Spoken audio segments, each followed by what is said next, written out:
You can make a difference. You can give hope. Welcome to another episode of One-on-One. My name is David Staal, and today we're joined by Dr. Emilie DeYoung from Winning at Home. Winning at Home has a team of staff child psychologists and counselors who work as the team partnered with Kids Hope USA to provide help and support to mentors and directors all across the country. Hopefully you've had a chance to interact with Winning at Home and Emilie and her team. But welcome, Emilie. Thank you. It's a pleasure to be here. Oh, it's great to have you on the air with us today. But today we're going to talk about bullying. And I'm not sure if you understand how important this topic is. As I was looking into bullying, I discovered that right now approximately 71% of students across the country believe that bullying is a problem at their school. That's 7 out of 10 kids.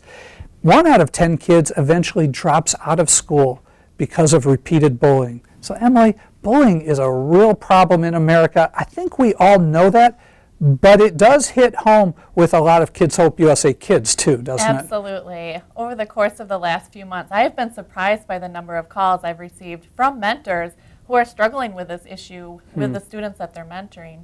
So we thought it would be a great idea to create this program to help mentors have a better idea of how to handle situations in which they feel like their kids are being bullied or who are bullying to some extent at school. Well, and let's start off with describe what is bullying. Great question, Dave. The concept of bullying has certainly changed over the past couple of decades. When I was in school, we used to think of the bullies as those who might steal lunch money or throw kids in lockers or even after school chase kids home. And that definition has changed over the course of the last several years. Right now, the National Institute of Mental Health recognizes bullying. One is that it's repetitive, aggressive behavior, and there's a power imbalance. So a bully is someone who not only maybe says something verbally to a child once, but maybe targets the same individual student several times over the course of weeks or months. In addition, there's a power imbalance, and sometimes that can be confusing. Yeah, explain that. Sure. The power imbalance a lot of times in a school setting means that there's a student who maybe either by popularity or maybe strength or even knowing something embarrassing about the other child can exert some sort of power against the other child. Okay, and as we know by the statistics, that's happening quite a bit. Absolutely. Absolutely. There's 3 main types of bullying that we see in the school setting. One of them is physical bullying, which we already mentioned, which can be kicking, hitting, shoving, pushing, spitting, and that type of thing. And that's normally what folks think of in bullying. But there are 2 other types. One is social bullying, and we're seeing that a lot more, especially with the surge of technology. And really, the social bullying is where you take a stance when you try to eliminate friendships with another student or exclude them from a group. All right. And then the 3rd type of bullying is verbal bullying, and that's where you're either calling a child names or putting them down, and all of them are very damaging. Well, Dr. Emilie, help us understand, how would a child evolve into being a bully? Another good question. A lot of us think that bullies become bullies because they've been mistreated at home or they have a horrible home environment and they're taught to hit or taught to be aggressive, and that's truly not the case. A lot of times kids become bullies because of their own personalities. We know that children are inherently different, and some have the tendency to be more shy or more passive, and there are others who have this tendency to be more gregarious and full of life. And sometimes those are the kids who by default become bullies.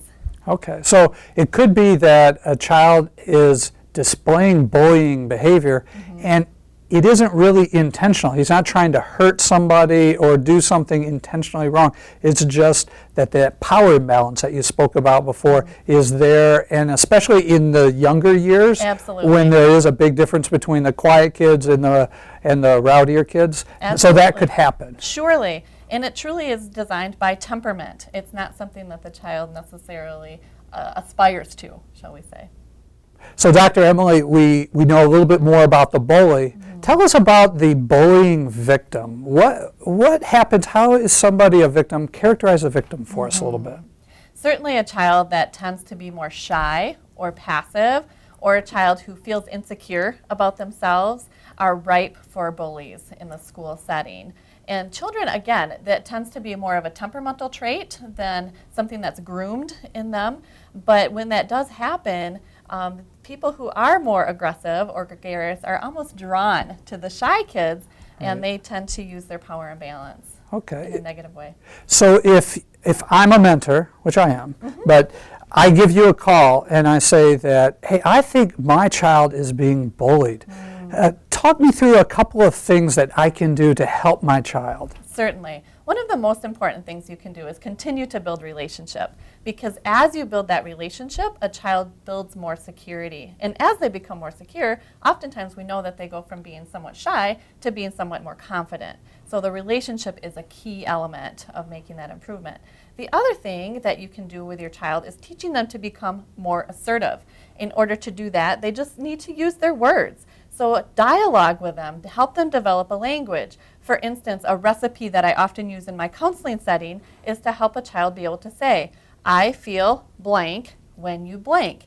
In a bullying scenario, it might look like, I feel hurt when you call me names, so could you please stop? And when you do that, the child builds an assertive language, and then they can often stand up for themselves. Okay, now let's go sort of on the opposite end of the spectrum. I give you a call and say, Emily, I believe my child is bullying others. What would I do then? That can be a difficult circumstance because you yourself might even feel bullied by the child when you're mentoring. And when that happens, it's helpful to try to rein that child in a little bit and help them recognize that some of the things they say or some of the things they do might be intimidating. And in essence, what we're trying to do is helping the child build empathy. And we know that's a key word, and it's difficult for kids to develop empathy until they're 8 or 9 or 10 years old. But once they can recognize that other people have feelings too, then we can help them develop a sensitivity toward those feelings. Things that I do in the counseling setting to try to promote empathy are games that allow a child, or role plays that allow a child to consider, what is the other character in the story beginning to feel? Or how might I feel if someone called me a name? And those are simple tricks that help you to build empathy in your mentoring hour. Okay. Well, in looking at bullying, I saw that 56% of students said they had witnessed some type of bullying at school. So if a child is a bystander and watching bullying, tell us about what to do, how to coach that child, but what should happen? Sure. If a child reports bullying during the time that you're together, and many times the children that are sensitive and that recognize someone being mean to someone else are really feeling pretty hurt about that circumstance as well. And as a mentor, it's helpful for you to say to them things like, hey, you as a group can stand up for the victim who is being bullied, and when you come together, you're way more powerful than the person who is doing the bullying.